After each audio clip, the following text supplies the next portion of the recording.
Welcome to Lagos.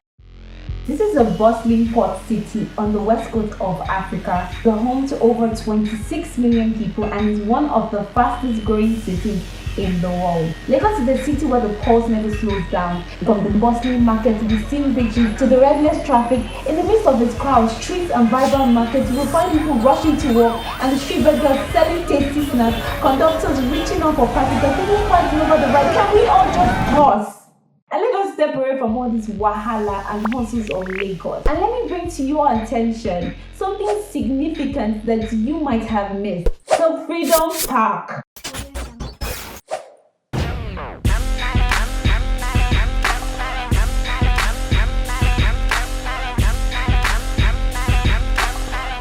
The Freedom Park, located downtown Lagos Island, Nigeria, is a place where history meets leisure.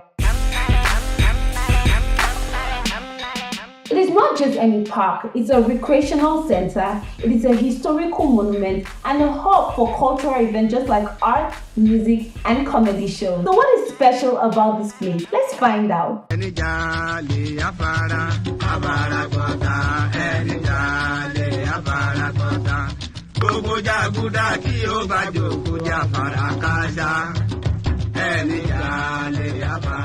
Over 63 years ago, this very spot was a 1-hectare maximum security prison. The transformation of Lagos into a British colony goes back to 1861 when Obadosumu handed the city over to the Queen of England. In the years that followed, the British implemented formal laws to ensure the safety of the people, which led to the construction of the first colonial prison in Nigeria called Her Majesty Broad Street Prison. The original structures of the prison was built with mud and with grass touch roof.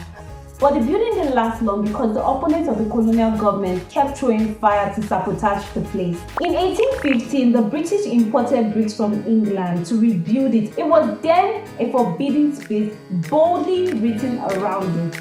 It was said that this prison held Nigerian foremost activists and nationalists who resisted the colonial government, or those who conspired or claimed to conspire against the federal government.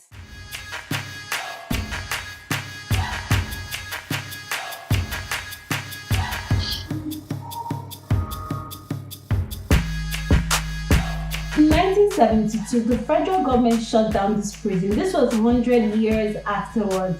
It was abandoned for over 30 years and became a dumping ground. A group of visionary architects came together to turn this space into an incredible one. So what's inside this park? Let's find out. But wait, if you love what you've been seeing so far, hit that subscription button. Now that you've done that, let's get right into it.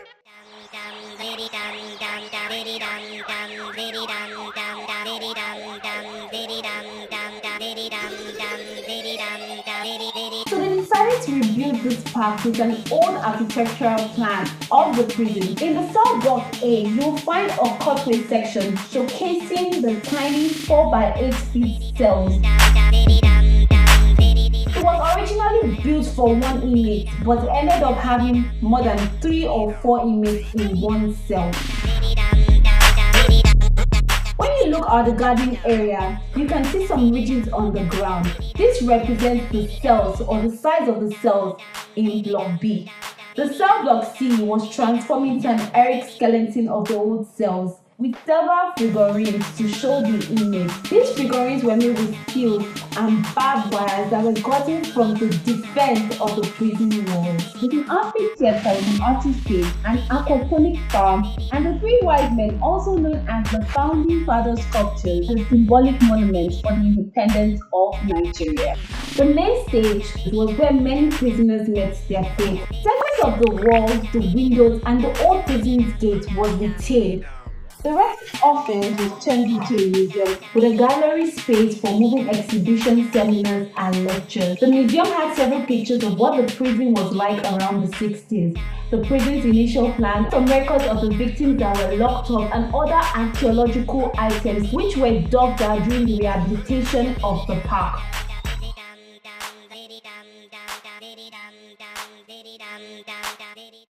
If you are visiting visiting Lagos, make sure you experience this place. I mean, there is so much more you can discover when you visit places yourself. Subscribe for more exciting adventures and click the notification bell for updates.